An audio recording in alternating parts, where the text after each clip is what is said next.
So we have finished up the bigger part of Chapter 8. You've done your mid-chapter checkpoint.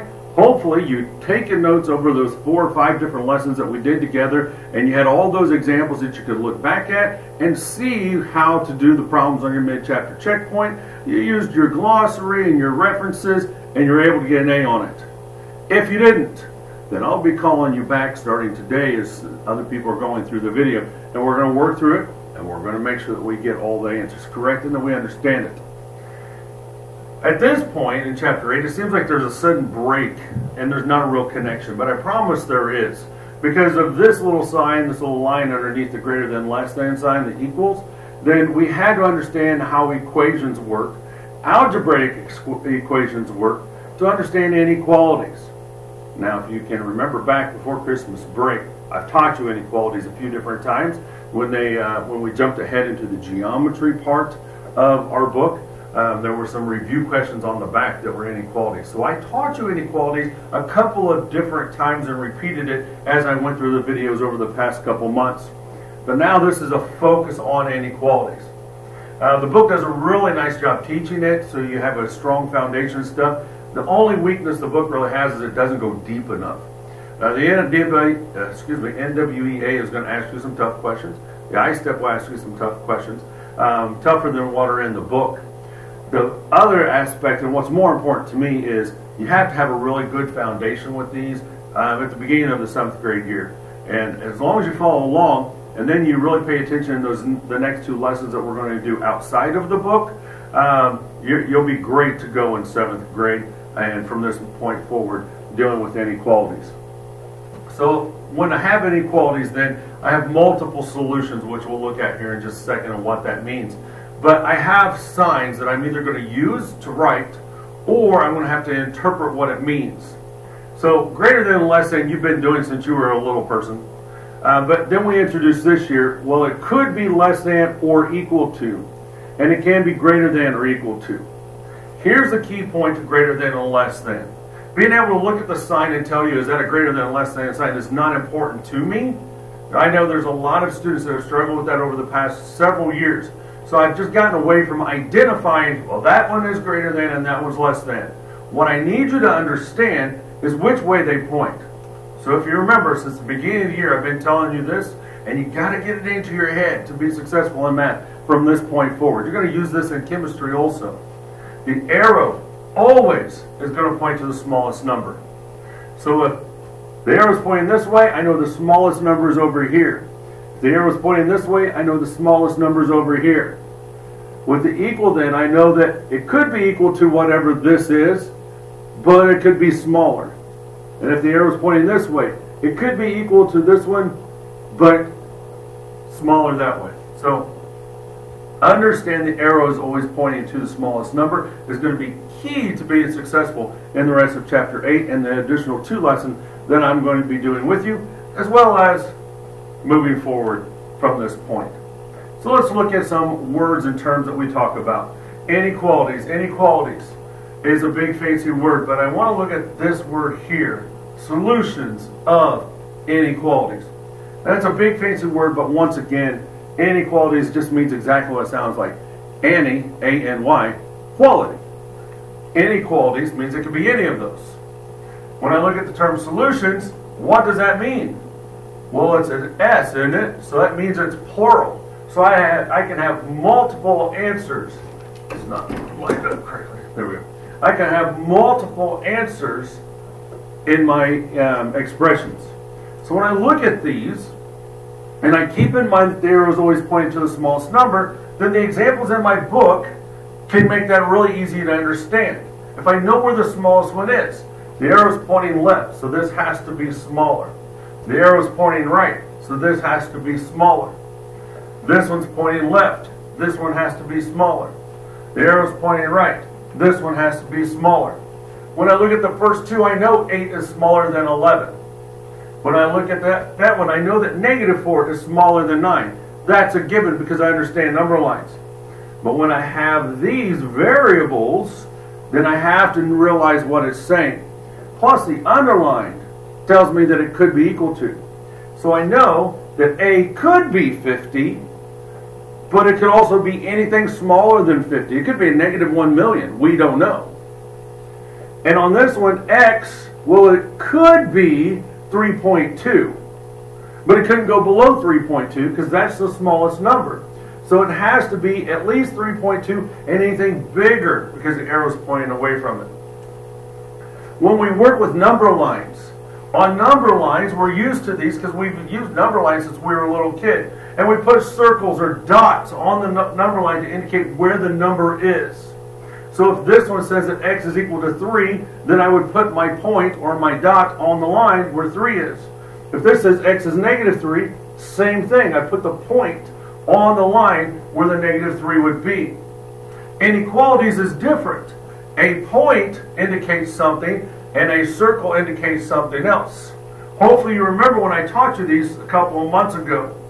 But if I put a point, I'm saying it can be that number. X is greater than or equal to 3, 3 being the smallest number that it could be. The equal sign tells me I put a point, a filled in circle. X is less than or equal to 3. The underlined point says equal to. So I find a 3 and I put a circle. The circle says it can be equal to that. So I know I have to fill it in because the underline tells me to do so. However, if we then look at where the line goes, it tells me that I have plural solutions, right? So not only can it be 3, but since the arrow's pointing away from it, 3 is the smallest it can be. So x is anything bigger than that. So my line goes to the right. When I look at this one, I know that x is the 3, but the x is being pointed to by the arrow. So x or 3 is the biggest that it can be, but it can be anything else smaller. So anything going to the left. So I take my pencil and I just shade in that side of the arrow. That's what my inequalities tell me to do. When I look at, jumping in. When I look at the circles then, a circle tells me it cannot be that number. It cannot be a 3. And it cannot be a 3 there. So I know 3 is the smallest that it can be here, and therefore x has to be anything that's greater. And then I insert my arrow. I shade it in. So the circle tells me, since it's just a greater than and just a less than sign, that 3 is not included in my solutions, my plural possible answers. So it has to be anything bigger than that. This one says, well, 3 cannot be one of my possible answers. But x is anything and can be anything less than that because it's being pointed to. So I know that's the smallest number. So I fill in that line. So as we're working through these, it's figuring out where to fill in the line and where to fill in with a solid or an open circle. Or maybe we're going to be given numbers and we have to say, yes, that is a solution, or no, it's not a solution because it doesn't fit into my number line. So let's get into what we're talking about. Here's my first scenario. A library has books from the Middle Ages. The books are more than 650 years old. More than. The inequality A is greater than 650. I don't need to know that's a greater than less than sign, but if I look at where the arrow is pointing, the arrow is pointing is to the 650. That's the smallest number, so I know that A has to be bigger. It represents the possible ages in years of the books. Determine whether, and then I have 2, so I have to make 2 choices. A is greater than 678, or A can be greater than 634. Notice the equal signs. So greater than or equal to, or greater than or equal to for both of those. A solution of the inequality and tell what the solution means. So I have to come up with solutions and then I have to tell what it means in the end. And so there's my thinking pattern once again that we're going to fill out as we talk through it. When I look at it, I know I'm looking at years. And when I talk about years, I talk about the first number they give me, 678. It says write the inequality. Well, the inequality they give me is A is greater than 650. Arrow points to the smallest number. so I know it has to be more than 650. I substitute the 678 in for the A, and then I ask, is it bigger or is it not bigger? Well, 678 is indeed greater than 650, so I know, yes, that is a solution. I'm good with that one. So when I look at the next one, then the next one they give me is 634. When I use the same inequality and I plug it in, I substitute in the 634, and I say then, well, with that sign it says it's pointing to the smallest number of 650. Is 634 greater than 650? It's not. It is not going to be a solution. So the inequality is not true when A is equal to 634. So 634 is not a solution. Then when I go to the explanation as to what it means, the little solution A is equal to 678 means that a book in the library from the Middle Ages could be 678 years old. It is a possibility. Is it all the possible ages that it could be? No, because it's an inequality. It can be inequalities as long as it meets that criteria. It has to be 650 years old. So, what is the lowest age it can be? If you think about it. So hopefully you thought about it. What might have popped into your head is 650. But it can't be 650 because there's not an underline with it. It doesn't say it's equal to. So the smallest age that it could possibly be is 651. And anything older than that could be 1,000 years old. But it must be at least 651 years old. Let's look at this one then. Determine whether the given value of the variable is a solution of the inequality. Well, when I look at it, I went a little bit too fast. When I look at it, I'm given my inequality, and then I'm told I'm going to use 4b, remember the variable. My substitution means they tell me what it is, and I just plug it in. So I want to plug in 0.2. Well, let's see. The arrow is pointing to b, so I know that b must be the smallest number, right? So if I do my substitution in of negative 0.2, is negative 2/10 smaller than 3/10? Yeah, it is. It is indeed. So negative 2/10 is less than 3/10. So the inequality is true when b is equal to negative 2/10. So b equals negative 2/10 is a solution. That's all we're doing right now. Just figuring out, yes, indeed, it does hold true, or nope, it doesn't. It's just wrong. Let's look at the airplane. This one says an airplane can hold no more than 416 passengers. The inequality, P, is less than or equal to. How do I know that's less than or equal to? Because the arrow points to the smallest number where P is. So it's the smallest, it's less than or equal to 416. That represents the possible number of passengers of P on the airplane, where P is a whole number. We don't have partial people, right? So that's why it has to be a whole number. Give two solutions of the inequality and tell what the solutions mean. So I think the solutions of the inequality are whole numbers, and they have to be what? So I'm two numbers, two solutions, and they have to be less than or equal to 416. All right, I got that. So they're going to tell us use P, or 200 for P. Well, if P is equal to 200, is that a solution? Well, if I plug it in, I can say P equals 200 is a solution because 200 is less than 416. That one works. So let's try another one. P equals 416. That's the number they gave me, so I'm going to plug that one in. Now please understand, on this one you can use any two numbers that you would want. Okay? As long as it says that they would work. Is that a solution? Well, 416 is a solution because 416 is equal to 416. Now it says then, but I put is equal to when I said it because I wanted to show what the underlying means. So These solutions mean that the number of passengers on the plane could be 200 or 416.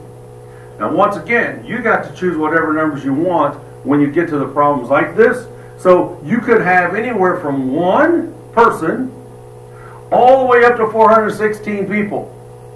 So you have 416 choices of answers that could be correct. So don't think that those have to be the two answers. And where did I come up with those? I came up with those because they told me to use 200, and then I used my brain and said I'm going to use 416. Moving on then. Here's our practice problems. Practice problems are generally, once again, what my homework looks like. So if I follow along, I show the work, I fill in my book, I can go back and look at it while I'm doing my homework. I also can look at it while I'm taking my test, and that'll help me on my test. A is greater than or equal to -6. Can a solution be A is equal to -3? And we're writing, is it a solution or not a solution to an inequality? So is or is not, those are my options as my answers.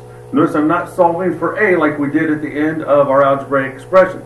We're going to be doing that when we get a little further in chapter 8. So I want to substitute in my -3, and I'm going to move forward. So when I substitute in my -3 and I look at it, I know the arrow's pointing to the smallest number. My smallest number that I can have is -6. And when I substitute in my -3, then I ask myself, is -3 greater than -6? And that's where we have to pause for just a moment and remember how negative numbers work. In our minds, we quickly jump to our regular number lines of positive numbers, and we say, well, no, 3 is smaller than 6, so it can't be true. But we have to pause and remember, we're dealing with negatives. And the further away I get from 0, the smaller my value is. Okay? If I owe somebody $1 compared to $100, so -1 compared to -101 or 100, I'm in a better shape if I only owe them $1. Okay? So it has a greater value to me. When I talk about -6 and -3, then -3 is indeed greater than -6 because it's closer to 0. We always have to pause and think when we're doing a comparison between our negative numbers. -6 is indeed the smallest, so it is a solution. Well, how about number 2? When I look at what we're talking about, number 2 says y is less than, I know it's less than because it always points to the smallest number, 7 8/10. I'm going to substitute my y is equal to 8. So when I look at my sign and I see that my y has to be smallest, and then I do a substitution, and I say 8 is or is not less than 7.8. Less than? It's not, is it? So that is not a solution. It can't be a solution. 8 is greater than 7 8/10. Number 3. Number 3 says C is greater than. I know it's greater than because it's pointing to the 1/4. C is greater than 1/4, and I'm going to substitute 1/5 in. So 1/4 has to be smaller than the value of 1/5, and I say value because I cannot compare fractions. So that has the same questions as the adding or subtracting. Can I add fractions? Can I subtract fractions? Can I compare fractions? The answer is yes. Do I have the same denominator? All three have the same questions. And if the answer is yes, I'm good to go to do my comparison, my subtraction, or my addition.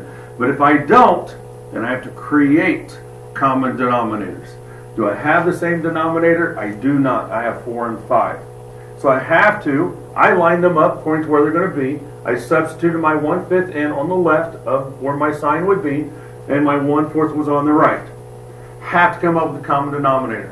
The easiest shortcut that there is, instead of going through all of my factors and figuring out least common multiples, is just multiplying by opposite denominator. We talked about that when we did fractions. Now, multiplying by opposite denominators on this one is also my least common multiple between these two.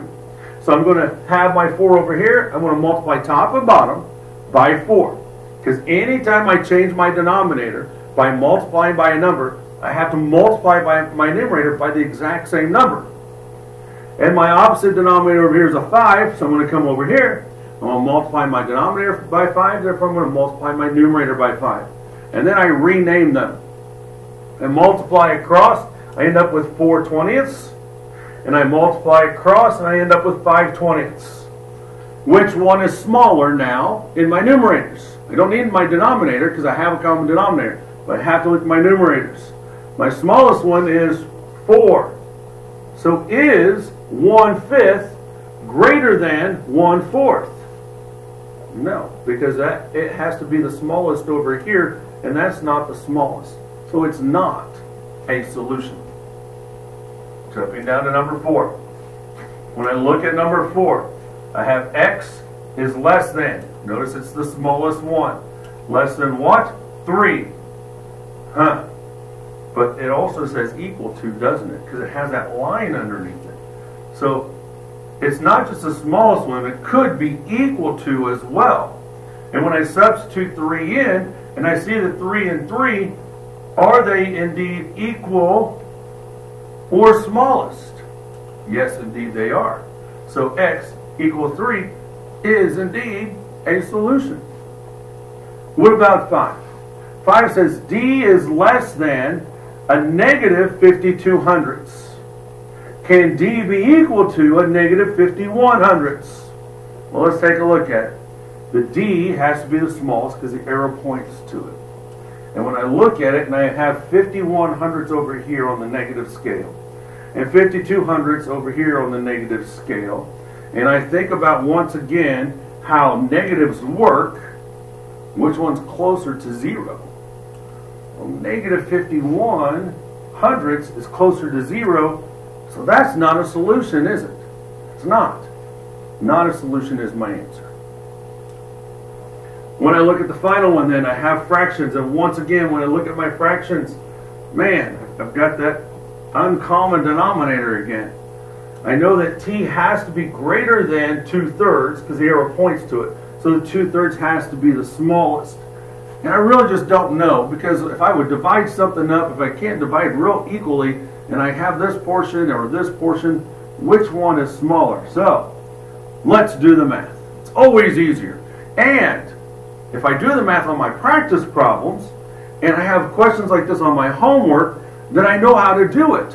And when I take my test in a couple of days, and I have questions like this on my test, and I've done on my practice problems, I know how to do it. And I could go to it and look and do better on my test.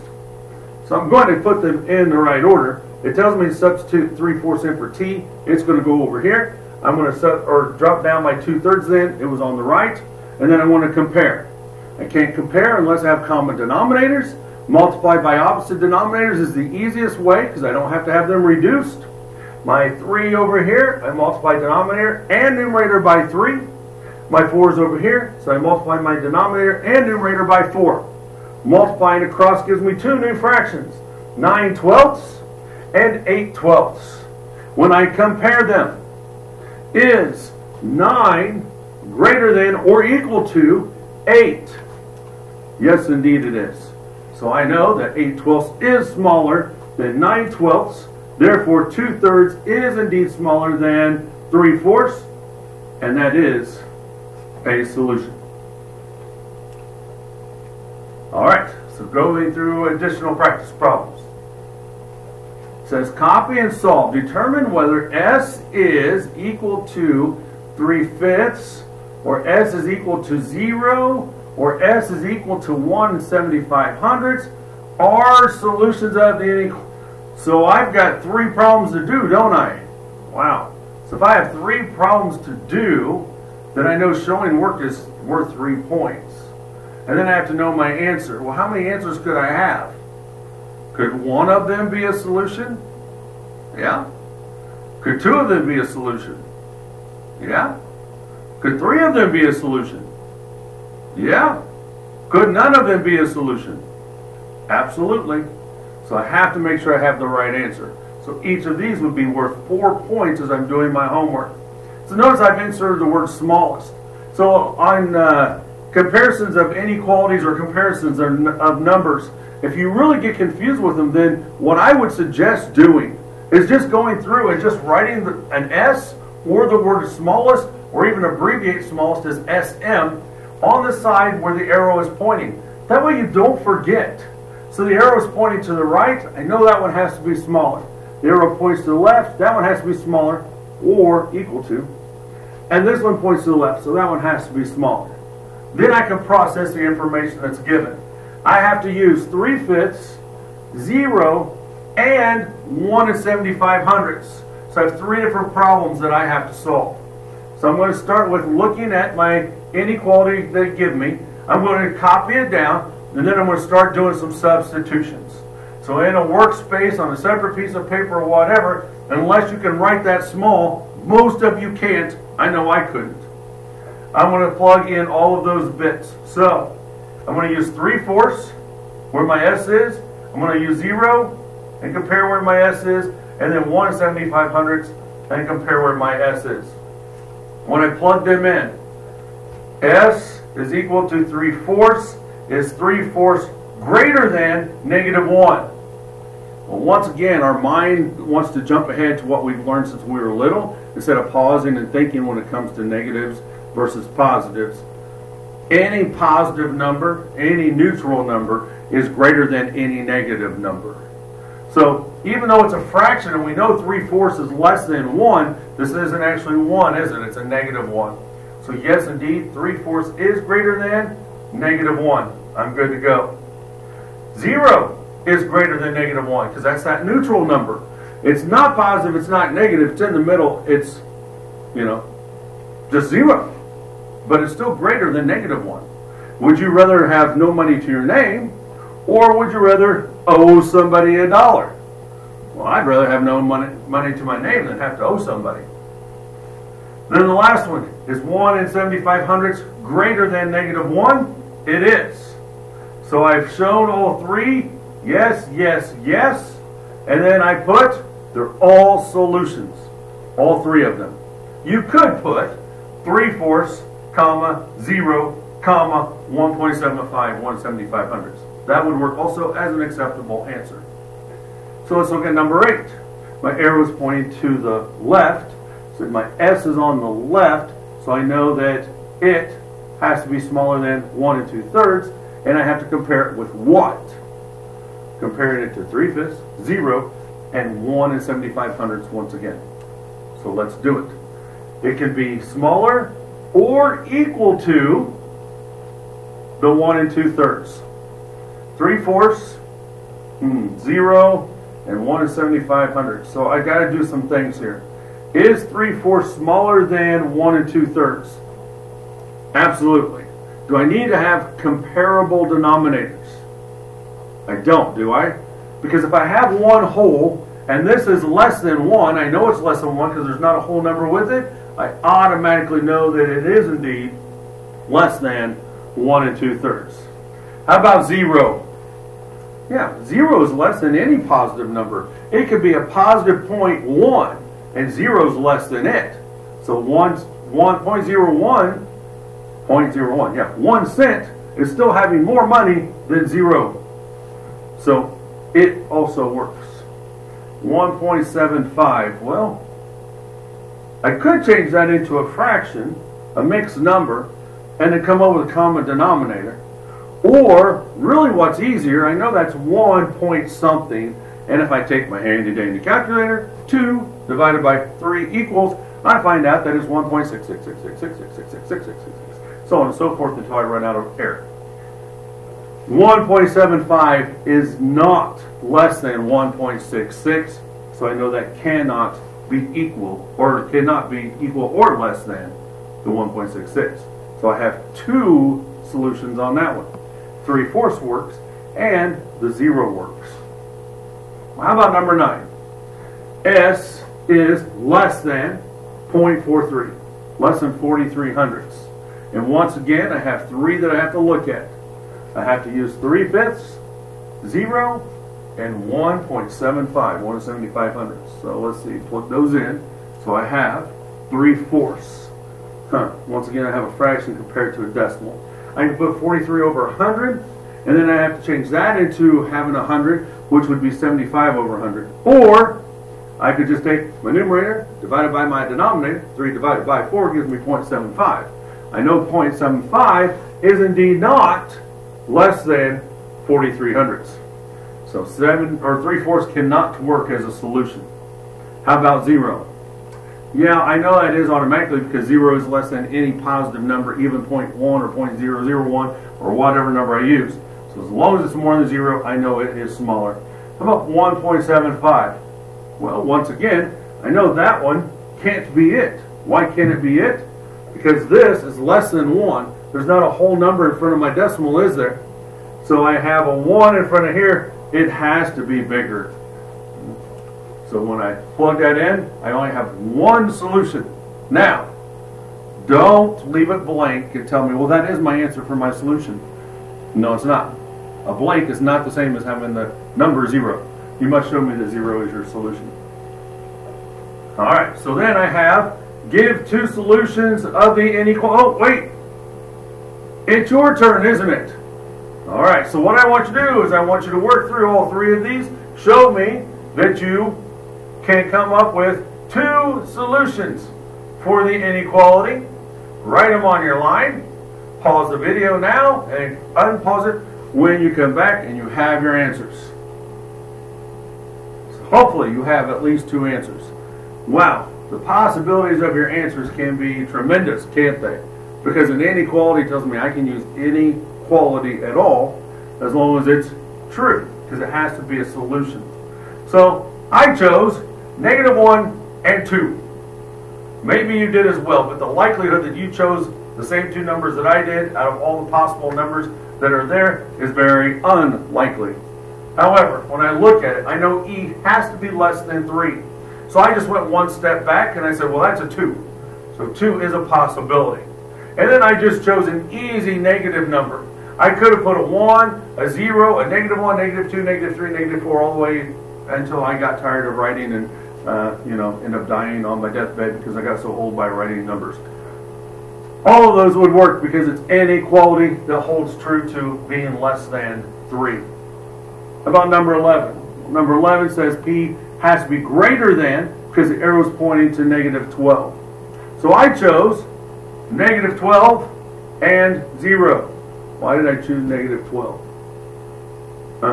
Because I once again made a mistake. I thought that was an equal sign. It's not an equal sign unless it's just really blurry and I can't see it. So once again, I apologize. It cannot be -12. Could be -13 though, right? Can't be -13 either, can it? Because that would be going the wrong way, and negatives work just the opposite.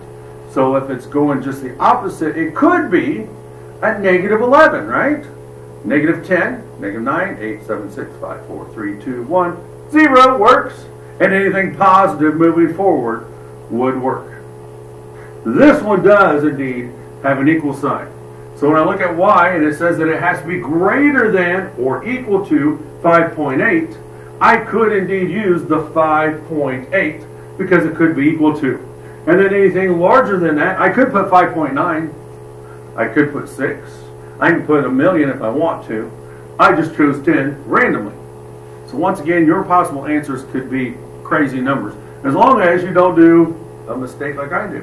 And if you do a mistake like I do, then you erase it, correct it, and then you have positive things to look back at with correct answers, so you know how to do them on your homework and on your test. So inequalities, comparing numbers.